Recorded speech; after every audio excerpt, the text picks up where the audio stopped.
बहुत बार सुना है वेदों में, गीता में, पुराण में कि आत्मा कभी ना मर सकती है, ना उसको कोई जला सकता है और ना ही उसको कोई काट सकता है। ऐसा ही एक वाक्या आप ये पूरी पैरानॉर्मल ही बोलूंगा मैं इसको, क्योंकि आत्मा का एक शरीर से निकलकर कैसे दूसरे शरीर में प्रवेश करना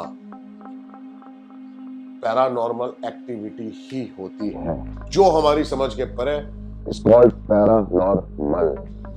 तो कुछ आज की जो ये केस है ना पैरानॉर्मल, ये इतना इंटरेस्टिंग केस है। सबसे पहले तो आप अपनी है ना कुर्सियों की पेटी बांध लेना, पूरी वीडियो देखने के लिए तैयार रहना। आई एम डैम श्योर कि आज से पहले जिसने सुना होगा उसके लिए ठीक है, लेकिन एक टाइम पे पूरे हिंदुस्तान महात्मा गांधी जी तक को चौंका दिया था इस वाक्या ने, आजादी से पहले की है। तो वीडियो को पूरा देखना, इसकी बिल्कुल भी मत करना। आई एम श्योर कि आप बहुत हैरान होने वाले हो। तो करते हैं इस वीडियो को शुरू। तो गाइज ये कहानी है ना, ये कहानी है शांति देवी की। शांति देवी एक टाइम पे सुर्खियों में आ गई, क्योंकि जिस टाइम पर यह वाकया हुआ उस टाइम देश एक ऐसी कठिनाइयों से जूझ रहा था। आजादी, सब कुछ नेगेटिव, सब कुछ नेगेटिव, लेकिन वहीं एक अच्छा और एक पॉजिटिव केस बन के निकला तो शांति देवी का था, जिसके कारण पूरे दुनिया भर में सुर्खियां बटोरी। ये कहानी है रीबर्थ की, पुनर्जन्म।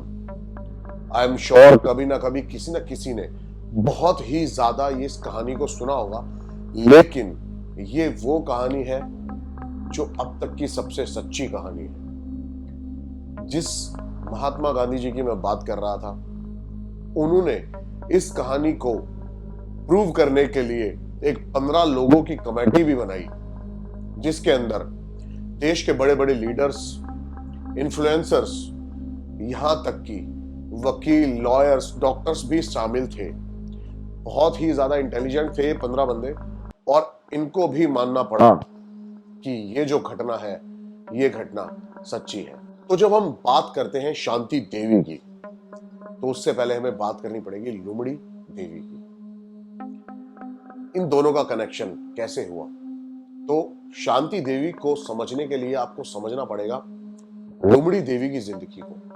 लुमड़ी देवी एक मध्य वर्ग परिवार में पैदा होती है, बहुत ही गरीब परिवार में, और पिताजी जो होते हैं इतने बच्चों का खर्च का बोझ नहीं उठा पाते। एक टाइम के बाद 10 साल की उम्र में शादी कर देते हैं लुमड़ी देवी की। पति का नाम केदारनाथ चौबे।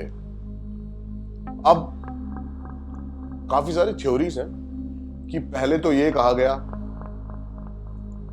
कि उसके पिता को उसकी शादी करने के पैसे मिलते हैं केदारनाथ चौबे से। एक थ्योरी ये भी है कि जब वो अपनी बेटी की शादी करते हैं तो 4-5 परिवारों से उनको कर्ज उठाना पड़ता है।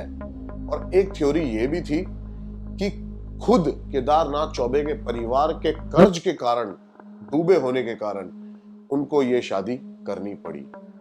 लेकिन इन सबसे दूर केदारनाथ चौबे और लुमड़ी देवी बड़ी ही हंसी खुशी से अपने परिवार को बिता रहे होते हैं। कुछ बीमारी होती है लुमड़ी देवी को। अब इस बीमारी के बारे में मैं थोड़ी सी आगे बात करूंगा, जिसके कारण उनको जॉइंट्स में बहुत ज्यादा पेन होता है और वो बच्चे को पैदा करने में असमर्थ होती हैं। लेकिन फिर भी वो प्रेग्नेंट होती हैं और एक बच्चे को जन्म देती है। बच्चे के जैसे ही जन्म होता है ना, उसके बाद वो इतनी ज्यादा बीमार पड़ने लग जाती हैं, इतनी ज्यादा उनकी तबीयत खराब हो जाती है कि 10 दिन के अंदर ही उनकी जो है मौत हो जाती है। अब यहां से कहानी शुरू होती है शांति देवी की। जब ये मौत होती है, उस महीने के दौरान ही एक बच्ची का जन्म होता है दिल्ली में, शांति देवी। अब बड़ी ही नॉर्मल ये भी फैमिली, पिताजी जो है टीचर, माता जी हाउसवाइफ, बच्ची को बहुत प्यार करते हैं।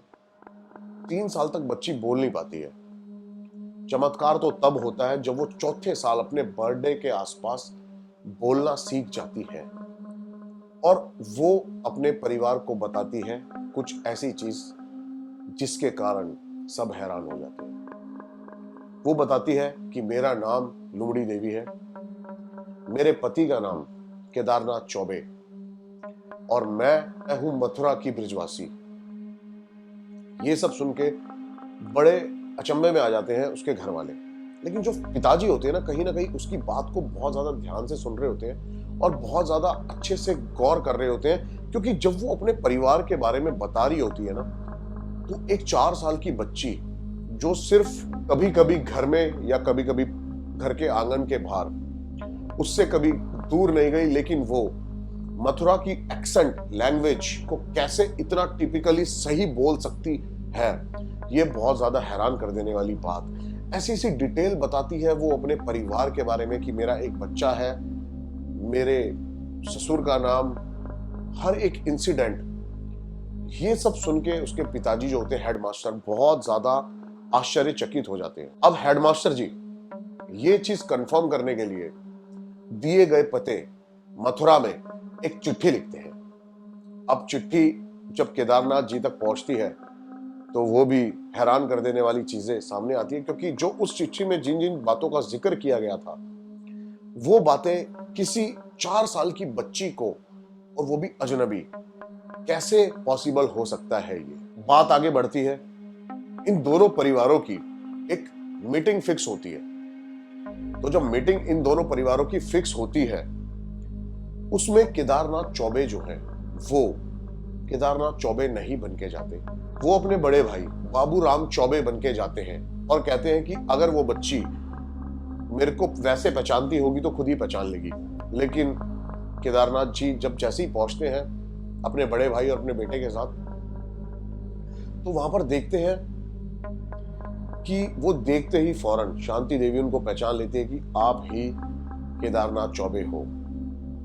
बहुत सारे सवाल और जवाब करे जाते हैं, जैसे कि वो कहां पर किस कुएं में नहाया करती थी, जैसे कि किस नाम से वो घर में उनको बुलाया करते थे, चौबे के नाम से वो अपने पति को बुलाया करती थी, वो अपने आप को खुद को चौबाइन और चौबे नाम से अपने पति को बुलाती थी। ऐसी बहुत सारी चीजें कि उसका पति उनसे पूछता है कि जैसे कि झाजरो क्या है, जैसे कि कटोरा क्या है। तो झाजरो वो बताती है कि झाजरो हम वॉशरूम्स को कहा करते थे, और कटोरा जो है वो एक तरीके का एक किस्म का पराठा होता था जो वो बनाते थे। हैरानी की बात एक और थी, जब वो इन सब बातों को बता रही होती है ना, तो मथुरा में एक चौबे ही फैमिली ऐसी थी कि जहां पर इन वर्ड्स का यूज किया जाता था। इतनी छोटी छोटी डिटेल में बात करना, इतनी छोटी छोटी डिटेल को बताना, इसमें केदारनाथ चौबे जी को यकीन हो जाता है कि ये कोई और नहीं लुमड़ी देवी ही है। केदारनाथ जी अकेले में शांति देवी से कुछ बातचीत करते हैं, तभी चौबे उनको बताते हैं कि आपको पता है कि आपको आर्थराइटिस नाम की एक बीमारी थी, जिसके कारण मैंने पहले भी बताया उनके जोड़ों में, उनके जॉइंट्स में बहुत पेन हुआ करता था। तो कैसे पॉसिबल था कि वो प्रेग्नेंट हो पाई। 4 साल की एक बच्ची पूरा का पूरा एक इंटरकोर्स जो उसके पति और उसके बीच में हुआ है वो केदारनाथ चौबे को एक्सप्लेन करती है, जहां पर ये बहुत हैरान कर देने वाली बात थी दोस्तों कि एक 4 साल की बच्ची एक अपने पिछले जन्म में हुए इंटरकोर्स को कैसे डिस्क्राइब करती है और कैसे वो बताती है। इतना ही नहीं, जो उसके मरने से पहले उसकी मेजर सर्जरी हुई थी उनको भी कंप्लीट डिस्क्राइब करके वो बताती है कि कैसे कैसे मेरी सर्जरीज हुई थी। अब इसमें कोई शक नहीं था केदारनाथ चौबे को कि ये उनकी पत्नी लुगड़ी देवी ही है। बात जो है आग की तरह फैलती है पूरे देश भर में। महात्मा गांधी जी के सामने जब ये बात जाती है तो वो डिसाइड करते हैं कि मैं खुद जाकर शांति देवी जी से मिलूंगा, और वो आते भी हैं, शांति देवी जी से मिलते हैं। शांति देवी जी की बात सुनने के बाद वो ये फैसला लेते हैं कि मैं इसकी पूरी तरीके से जांच करूंगा, हर तरीके से इसको खोदने की कोशिश करूंगा। इस केस को 15 मेंबर्स की एक कमेटी बनाई जाती है जिसमें नेशनल लीडर्स, डॉक्टर्स, लॉयर्स, कुछ इंटेलेक्चुअल भी शामिल होते हैं।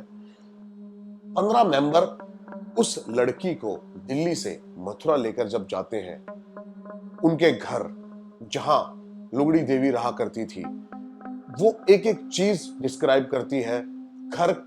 घर के पूरे नक्शे को, घर का थोड़ा थोड़ा नक्शा इन्होंने बदल दिया होता है। वो पहले से डिस्क्राइब करती है कि पहले ये नहीं था यहां पर। ये चीज बहुत ज्यादा शॉक करने वाली थी, क्योंकि जो कमेटी थी उन्होंने एक एक कर सबसे अलग अलग हर चीज डिस्क्राइब कर रखी होती है और वो सारी चीजें मैच कर रही होती है। वो 4 साल की बच्ची बताती है कि मरने से पहले मैंने एक अलमारी के नीचे कुछ पैसे रखे थे, शायद हो सकता है वो अभी भी वहां हो, लेकिन वो पैसे नहीं होते। ये देखकर शांति देवी बहुत ज्यादा उदास हो जाती है, लेकिन इतने में ही केदारनाथ चौबे उनको बताते हैं कि लुगड़ी देवी के मरने के बाद हमने वहां से वो पैसे निकाल लिए। गाइस, ये एक लौता पैरानॉर्मल केस ऐसा था जिसको डिक्लाइन कर पाना अपने आप में एक चैलेंज थे। बहुत ज्यादा डिटेल में जांच हुई। ये जो मैंने आपको पूरे के पूरे वाक्य बताए हैं ना, ये बहुत ही शॉर्ट में बताए हैं, बहुत ही डिटेल्स में चीजें थी। वो आपको गूगल पे मिल जाएगी, आपका ज्यादा टाइम नहीं लेना चाहता था मैं। आई होप आपको ये मेरी एक कोशिश और एक पूरी रिसर्च पसंद आई होगी। इसके बारे में आप सर्च करोगे ना यूट्यूब पर, तो आपको बहुत सारी स्टोरीज अलग अलग तरीके से मिलेगी। मैंने अपनी तरफ से आपको एक ऑथेंटिक स्टोरी बताने की कोशिश करी है। एक स्टोरी कहकर हम इसका अपमान कर रहे हैं, ये एक घटना है। तो आई होप आपको ये वीडियो पसंद आई होगी। लाइक जरूर करना, शेयर जरूर करना, और अगर आपने ये कहानी सुनी है तो जरूर कमेंट करके बताना। इंस्टाग्राम पे फॉलो कर लो। नेक्स्ट किसी लोकेशन पे, नेक्स्ट किसी हॉन्टेड वीडियो में मिलते हैं दोबारा आपसे। तब तक के लिए आपको हाथ जोड़ के मेरा नमस्कार।